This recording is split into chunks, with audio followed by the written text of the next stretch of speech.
Cette écosse traite donc également de la question des tachycardies et de la fibrillation auriculaire. L'étudiant est médecin généraliste en cabinet de ville et vous recevez un nouveau patient qui a 50 ans pour son bilan habituel, clinique annuel. Lors de votre examen clinique, vous remarquez des bruits du cœur accélérés et irréguliers. Le patient n'a aucune plainte fonctionnelle, donc il ne se plaint de rien, et vous réalisez l'ECG, et donc vous voyez l'ECG, et le médecin a accès à l'ECG. Donc, quelles sont les questions pour l'étudiant? C'est quel est votre diagnostic? Le patient présente-t-il une indication de traitement anticoagulant au long cours? Et expliquez au patient quelles sont les complications de sa pathologie. Donc les trois choses, diagnostic, le patient présente-t-il une indication de traitement anticoagulant et quelles sont les complications possibles à cette pathologie. Et donc les consignes pour le patient, on verra, donc il a 50 ans, il est asymptomatique, il ne s'est pas du tout aperçu qu'il avait le cœur qui battait de façon rapide ou irrégulière. Et ensuite, il y a tous les éléments, puisqu'on va voir que c'est un dossier de fibrillation auriculaire, donc va se poser la question des anticoagulants, et la question des anticoagulants va se poser par rapport à son score de Schatzvask. Et donc, voilà les éléments que vous avez pour que on puisse définir son Schatzvask. Donc, l'étudiant devra poser toutes ces questions. Bonjour, enfin rebonjour, on s'est vu tout à l'heure, je suis le médecin traitant qui... Je me suis occupée de vous, le docteur Bourrez. Bonjour docteur. Rebonjour. Donc on s'est vu tout à l'heure pour votre bilan clinique annuel, si je ne dis pas de bêtises. Ouais. Et on a fait un ECG parce qu'en écoutant votre cœur, j'ai vu qu'il n'était pas... j'ai entendu qu'il n'était pas régulier, il était un petit peu rapide. Donc là, j'ai l'ECG avec moi. Je vais l'analyser et puis après, comme ça, je vous explique ce que je trouve ou quoi et ce qu'on peut faire.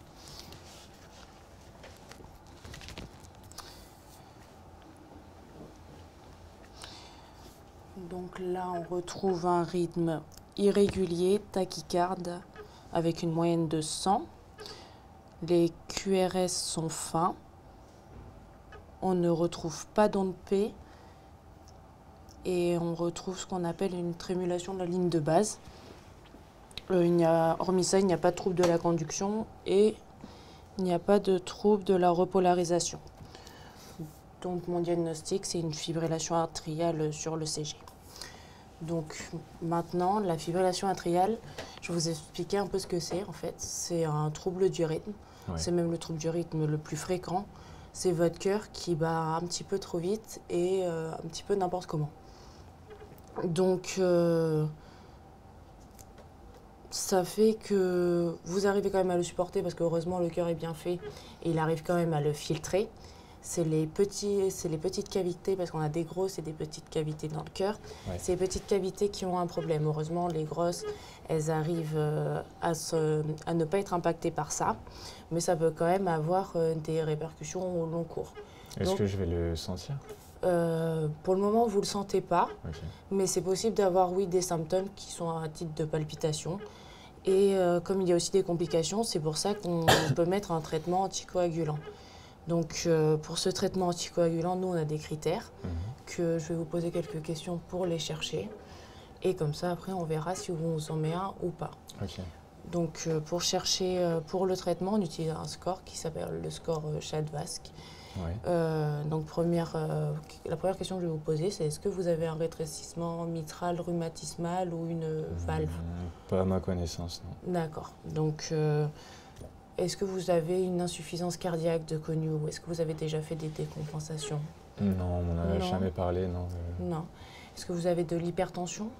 Il me semble que oui, j'ai deux médicaments, c'est ramipril et hydrochlorothiazide, comme ça. Ok, donc vous avez une hypertension traitée. Oui.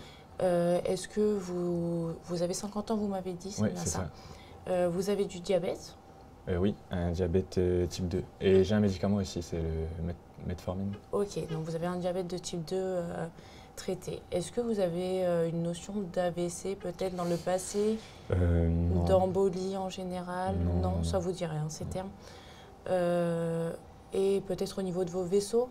Est-ce que vous avez par exemple mal aux jambes quand vous marchez ou... Non. Bon, après, je ne suis pas très sportif, mais non, je n'ai pas de signe particulier. Jamais d'infarctus, de choses comme ça? Ok. On a bientôt fini. Vous êtes un homme. Donc, en utilisant ce score, vous avez un score à 2. Mhm. C'est pas très élevé, mais il y a une indication au traitement anticoagulant quand le score est supérieur à 1. Pendant combien de temps à peu près Pour une longue durée, Ok. sur un long terme, pour éviter justement les complications de la fibrillation atriale. Ok, Je ça vais y marche. venir. Donc les complications de la fibrillation atriale, le premier c'est les emboles, donc des caillots qui vont migrer à risque d'AVC ou d'ischémie aiguë. Ok. Donc c'est pour ça qu'on met des anticoagulants pour prévenir ça. Mhm. La deuxième chose, c'est que comme je vous ai dit, un petit peu n'importe comment, votre cœur du coup il se fatigue plus vite. Donc les oreillettes, là où ça bat mal, elles vont se fatiguer et elles vont fibroser, donc elles vont changer de tissu. Ça va plus être le tissu qui est efficace, ça va être fibreux. Donc Ouais. vous êtes à risque de troubles de la conduction. Ok. Ça veut dire que comme il y a il y a déjà un problème dans votre cœur, il peut en avoir d'autres qui s'ajoutent et faire une maladie rythmique de l'oreillette, nous comme on appelle. Donc vous pouvez avoir plusieurs troubles. À terme, bien sûr, ce qu'on veut éviter, c'est l'insuffisance cardiaque. Mhm. Parce que, comme je vous dis, il se fatigue plus vite, votre cœur et il perd de sa fonction. Donc, ça, on veut l'éviter à tout prix. C'est pour ça qu'on prend en charge. Et la dernière chose, vous m'avez dit que vous n'êtes pas très sportif, mais si jamais, lors de vos activités, vous ressentez une douleur, ça peut être un signe, une complication de la fibrillation. C'est ce qu'on appelle l'angor. Donc, à l'effort, en fait, votre cœur, il a plus de mal à s'adapter. Ouais. Comme déjà au repos, il ne fonctionne pas au top, quoi. Je pense que j'ai un petit peu fait le tour. Je vais vous laisser poser des questions si vous en avez. Je peux continuer à marcher tranquillement la journée ou quoi, il n'y a pas de problème? Oui, bien sûr, bien évidemment. Même, Ok. c'est très conseillé. Et je crois que c'est tout, hein. J'ai pas de questions, vous avez tout dit. Vous avez un peu compris du coup ce que vous avez. Il me semble, vous m'avez dit que j'avais le cœur qui battait de travers. C'est un petit peu ça. Il ne va pas comme il faut, en tout cas. Ça marche. Merci. Si c'est tout bon pour vous, je vais vous laisser Ok. y aller. Et puis, on se prévoit un rendez-vous pour un suivi dans 1 ou 2 mois. Ok, ça marche. Je vous remercie. Merci. Au revoir.